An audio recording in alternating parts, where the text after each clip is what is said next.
Alright guys, welcome back to Transmit the 1075. I have not done one of these critiques in what has to be at least 7 months.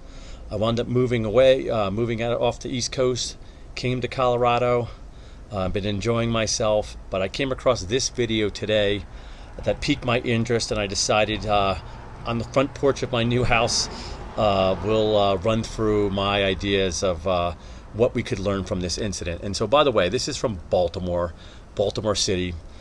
Easily one of the best apartments on the East Coast. They see a ton of fire. By no way, shape, or form are these guys doing anything that isn't being done across the country. But I want to see, I want to talk about something that was sort of brought up about 12 years ago, a little bit more than that, by FDNY and NIST, about the flow path, about using water from the exterior, and going against all the things that I learned. I'm a 3-generation firefighter.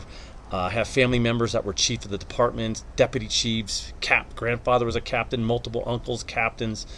And I was always told from the beginning, real men go inside. You don't squirt water from the outside. You're a pussy if you do. And that's the way I did my whole career too. But I'm a huge advocate of FDNY. I remember seeing these fires from the Jersey side when they were doing this testing.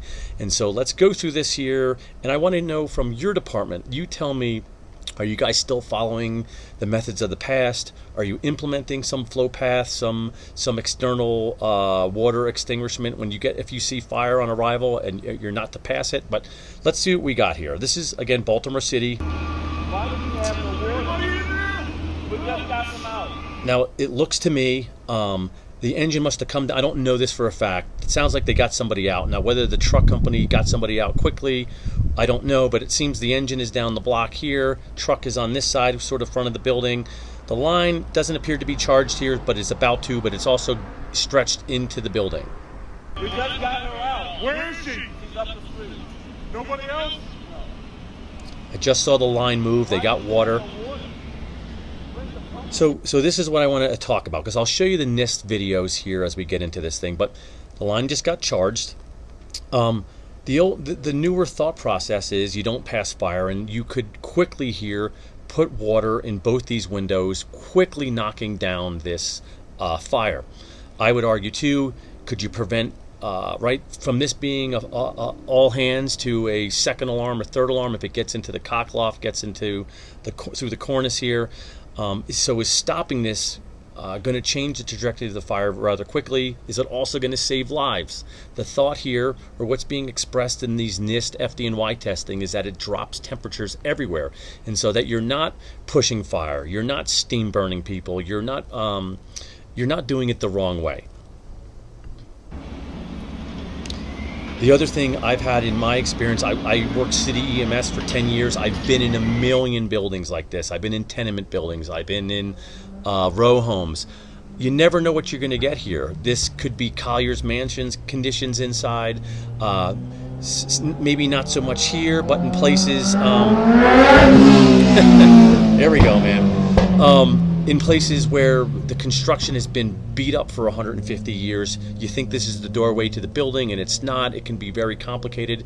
What you think might be a quick entry into the building and extinguishment could turn into 5 minutes just to make the apartment or take the door or get into the apartment. So again, is the idea of hitting fire from the outside, even though we've been trained for 150 years that this is not manly and the wrong thing to do, is it the right thing? And I'm not criticizing these guys at all, because it happens every day. What I'm asking is, what are you guys doing? Are you reevaluating your techniques, or are you going old school? So they got a second line getting stretched here. Great. Again, Baltimore City, these guys are top notch. Truck company stretched a ladder to the second floor.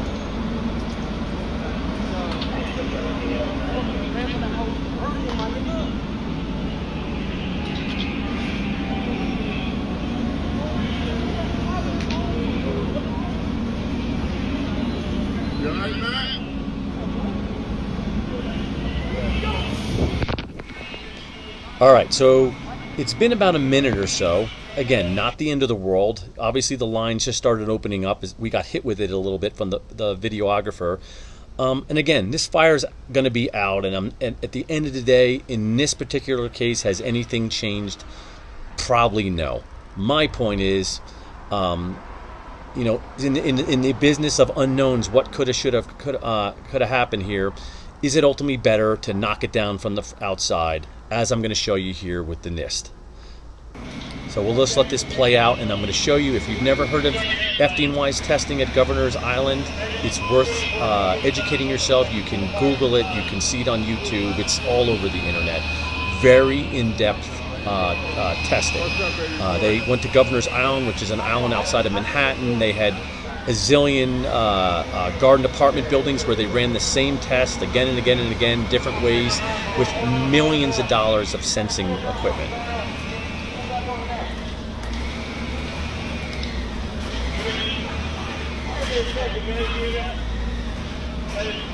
Anyway, they're on their way. I'd argue this is strong work, good job, but again, do we want to do it a different way?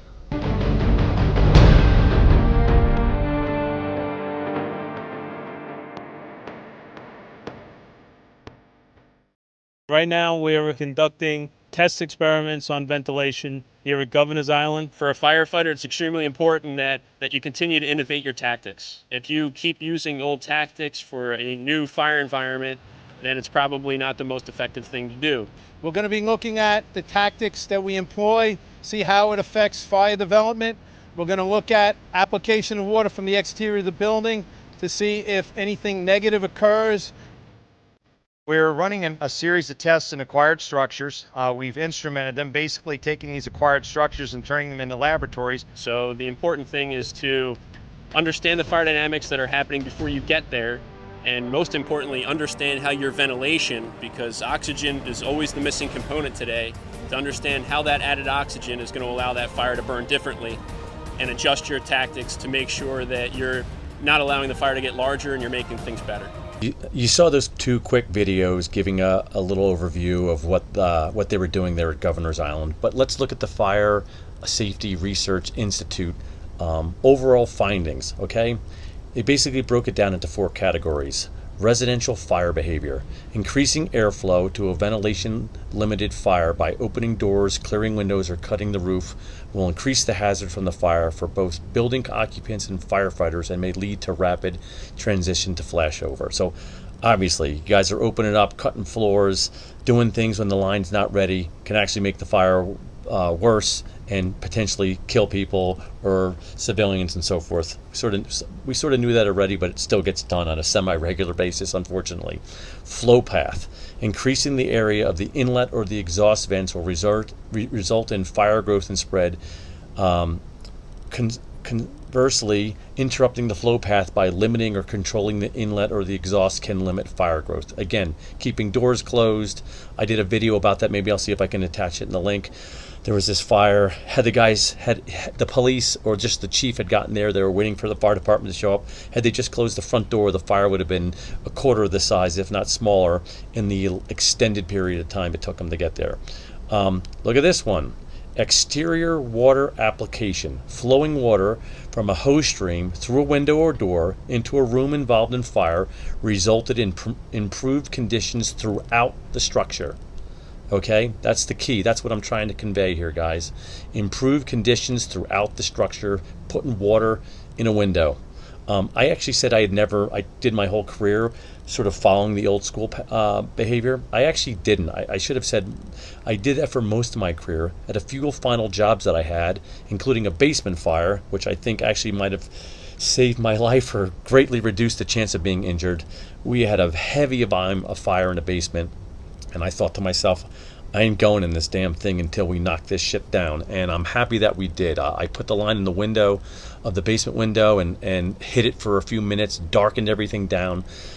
In that time, one of the guys wound up finding a doorway to the rear of the basement, so we actually didn't have to go in from the first floor down, and went in there and I knocked the rest of the fire down. Fourth thing: impact on building occupants. Isolation from the fire improves chances of survival while being in the exhaust flow path resulted in a reduction in potential survivor time. Fire suppression from the exterior as soon as possible also improves potential survival time. Again, fire suppression from the exterior. Anyway, I hope you enjoyed my first video back. I know this is probably will be contentious for some, and again, no, this is it just happens to be a Baltimore fire video. I thought at the end of the day they did a good job, but should we be looking? This is 12 years old, guys. This didn't just come out yesterday. Are we doing this type of firefighting, or are we still passing fire, going inside, and with these old ideas that somehow you're going to spread steam or worsen conditions or ruin the thermal balance and all that stuff? FDNY and NIST proved this 12 years ago that it's not the case. All right, thanks for following along. Please comment below. Guys, tell me what you're doing, what you're thinking, and what experience you have under these circumstances. Thanks so much, and we'll see you at the next one.